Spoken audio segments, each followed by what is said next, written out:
नमस्कार, साहित्य तक के बुक कैफ़े के एक दिन एक किताब में मैं जयप्रकाश पांडे आपका स्वागत करता हूं। आज शुक्रवार है और वादे के मुताबिक मैं एक कविता संग्रह के साथ उपस्थित हूं जिसका नाम है रोज बुनता हूं सपने। इसके रचनाकार हैं केशव मोहन पांडे। केशव मोहन पांडे का जन्म कुशीनगर में हुआ। हिंदी और भोजपुरी में लिखते हैं।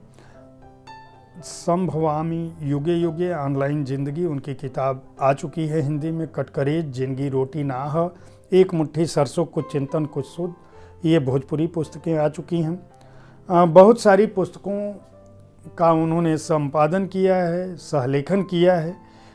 15 से अधिक नाटकों के लेखक और निर्देशक भी रहे हैं। सर्वभाषा ट्रस्ट और संवाद के समन्वयक हैं और इस रूप में भाषा की सेवा कर रहे हैं। लेकिन उनका मन जो है कविताओं में रमता है और उन्होंने किस तरह की कविताएं लिखी हैं, मैं इस संकलन के बारे में अपनी राय देने की बजाय उन कविताओं को आपको पढ़ूंगा ताकि आप खुद से फैसला कर सकें कि ये कविताएं किस रूप की हैं और इस संग्रह को आपको क्यों खरीदना चाहिए।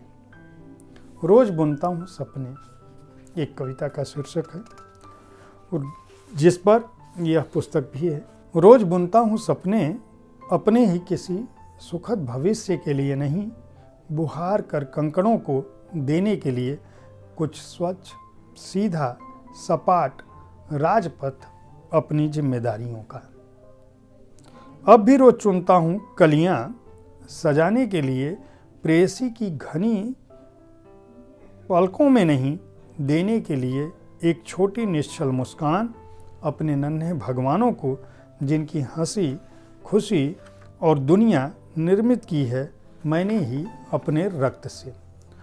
अब भी रोज विद्रोह करता हूँ छिन्न भिन्न करने के लिए, कुंठित मान्यताओं का, एक निष्ठ चली आ रही सत्ताओं का नहीं, अपने अंतर के द्वंद्वों से जो कभी छद्म दिखते हैं, मेरी हानि ही लिखते हैं, साथ ही नोच डालना चाहता हूँ दिखावे के बहुरंगी पंखों को, जिनसे बनाऊं एक साधन और बहारूं कंकड़ों को देने के लिए, कुछ स्वच्छ सीधी सपाट सड़क अपनी जिम्मेदारियों को। एक और कविता मैं पढ़ता हूँ इस संकलन की।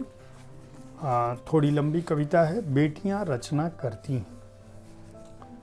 बेटियां मौन साधक होती हैं, साधती हैं मौन होकर, अंतर में उतारते हुए माँ पिता भाई पति सबके साथ दो कुल की मान सम्मान की रक्षा की, सुनती हुई खोट की चोट की बातें।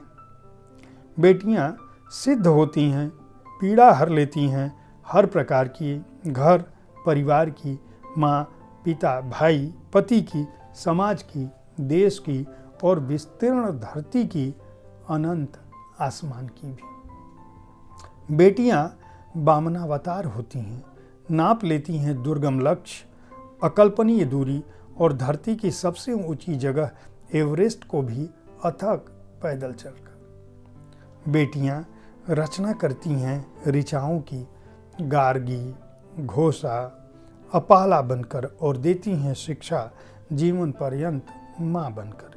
कहते हैं सारा संसार समाहित है इनमें, सारा संसार सृजित है इनमें ही तो, मगर इनका कुछ भी कभी भी अपना हो तो नहीं पता, होता है क्या कुछ।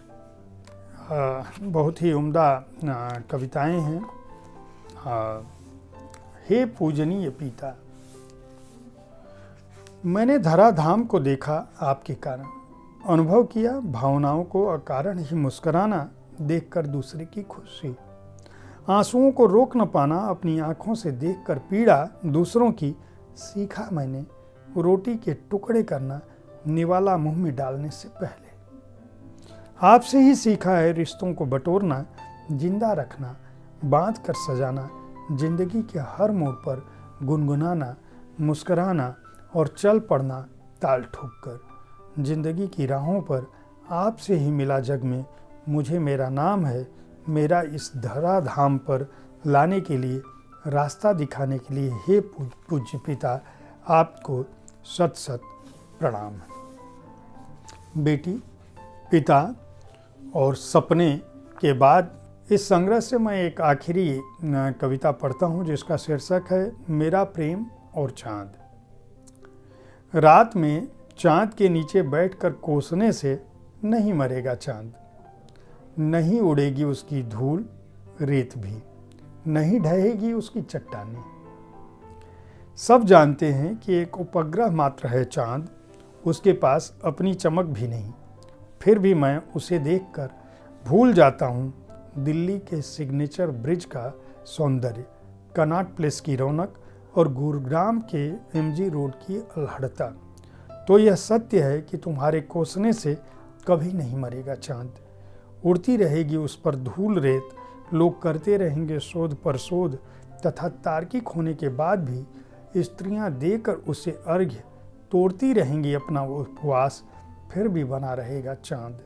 और उस चाँद की तरह मैं भी करता रहूँगा प्रेम तुम्हें सदा शाश्वत। सर्वभाषा ट्रस्ट से प्रकाशित इस कविता संग्रह का मूल्य 300 रुपये है और इस संग्रह में केशव मोहन पांडे की कुल 60 कविताएं संकलित हैं।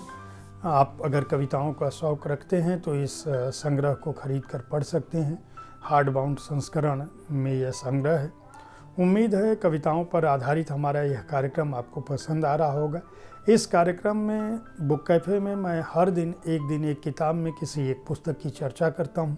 शुक्रवार को मैं कविताओं की बात करता हूँ।